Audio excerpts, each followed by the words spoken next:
ఏంటి భూమి, నువ్వు కూడా తనతో ఎందుకు అలా మాట్లాడావు? లేదు మాధవ్, తనతో అలాగే మాట్లాడాలి. లేదంటే సుహాసిని టాపిక్ ప్రతి క్షణం మన ముందుకు తీసుకొస్తూనే ఉంటుంది. ఆ టాపిక్ వచ్చిన ప్రతిసారి బావగారు బాధపడుతూనే ఉంటారు. దీనికి చెక్ పెట్టాలంటే అలేఖ్యని డైవర్ట్ చేయక తప్పలేదు. అందుకే తనతో నేను అలా మాట్లాడాను. అలేఖ్య కోపం ఏదన్నా ఉంటే ఆ కోపం నా ఒక్కదాని మీదే ఉండాలి. అంతేకాని టోటల్ మన ఫ్యామిలీ మీద ఎలాంటి కక్ష గాని కోపాలు గాని ఉండకూడదు. అందుకే సుహాసిని విషయాన్ని కొంచెం పర్సనల్గా చేసి మాట్లాడాను. ఏంటి మాధవ్ ఇంకా ఆలోచిస్తున్నావు? ఇంతకంటే క్లారిటీగా ఏమైనా చెప్పాలా? నీ విషయంలో కాదు భూమి, అన్నయ్య ఎక్కడికి వెళ్ళాడా ఏంటా అని ఆలోచిస్తున్నాను. నాకేమీ అర్థం కావటం లేదు. దాని గురించి కొంచెం టెన్షన్గా ఉంది. మాధవ్, ఆ టెన్షన్ నీకొక్కడికే కాదు. నువ్వేమో ఆ టెన్షన్ బయటపడేటట్టుగా బిహేవ్ చేస్తున్నావు. నేనేమో ఆ టెన్షన్ని నా లోపలే అణుచుకుని ఉంటున్నాను. ఒక రకంగా ఇప్పుడు అలేఖ్యతో మాట్లాడడానికి కారణం కూడా నాలో ఉన్న టెన్షన్ని అధిగమించాలని అలా బిల్డప్గా మాట్లాడాను.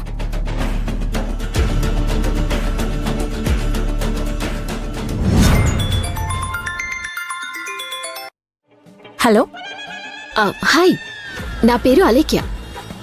నా పేరు రమ్య.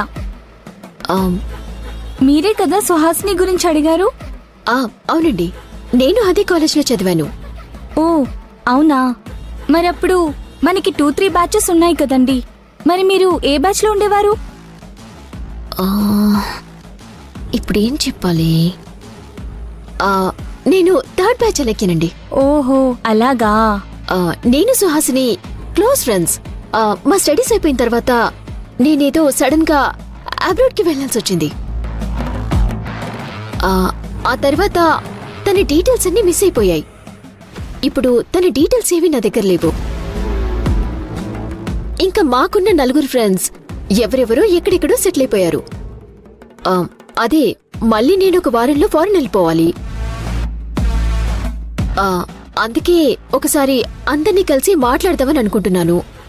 ఈలోగా మీరే తనకి క్లోజ్ అని నాకు తెలిసింది. అవునవును, తను నాకు బాగా క్లోజ్గా ఉండేది. కానీ రోజులు మారిపోయాయి కదండి. ఇప్పుడు ఎవరు బిజీలో వాళ్ళు ఉంటున్నాం. కానీ సుహాసిని చాలా మంచి అమ్మాయి.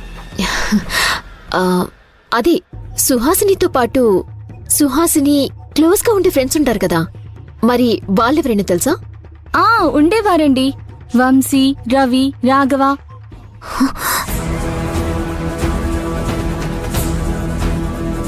ఓ రాఘవనా? నేను కూడా రాఘవ్ గారి గురించి విన్నానండి. మీరు ఏ రాఘవ్ గురించి అడుగుతున్నారు? ఇప్పుడు సుహాసిని లవ్ చేసిన రాఘవ్ గురించి అడుగుతున్నారా? అంటే సుహాసిని రాఘవ లవ్ చేసుకున్నారా? సారీ, నాకు ఈ విషయంలో క్లారిటీ లేదు. అరే, నాకు సుహాసిని లవ్ చేసినంత వరకు తెలుసు. బట్ రాఘవానా ఇంకో రాఘవానా అనేది నాకు క్లారిటీ లేదు. అసలు రాఘవ కాదా అని క్లారిటీ కూడా నాకు లేదు. మీరు ఒక పని చేయండి. సుహాసిని అప్పుడు మైత్రి హాస్టల్లో ఉండేది. అక్కడ ఒక వార్డెన్ ఉంటుంది. ఆ వార్డెన్ని కలిస్తే మీకు అన్ని వివరాలు క్లియర్గా చెప్తుంది.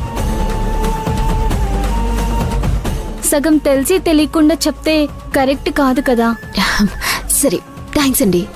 నేను వెళ్ళి ఆ వార్డెన్ని కలుస్తాను. ఆవిడైతేనే మీకు మొత్తం చెప్తుంది. సరే అండి, బాయ్.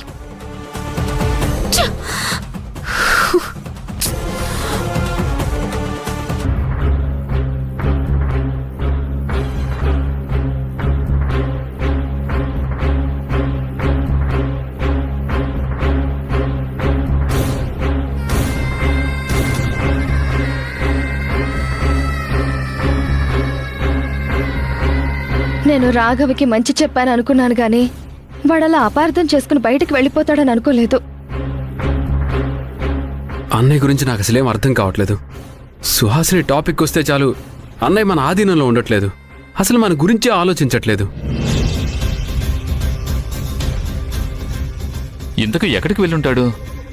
మహాలక్ష్మి దేనికైనా దేవుడి మీద భారం వెయ్యాలి అనగానే అప్పుడు సడన్ గా లేవటం నేను గమనించాను.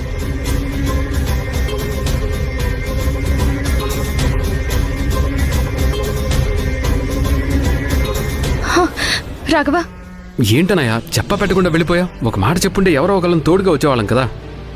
తోడుగా రావాల్సిన అవసరం ఏముంది? నేను ఇంకా ఏమన్నా చిన్నపిల్లనా?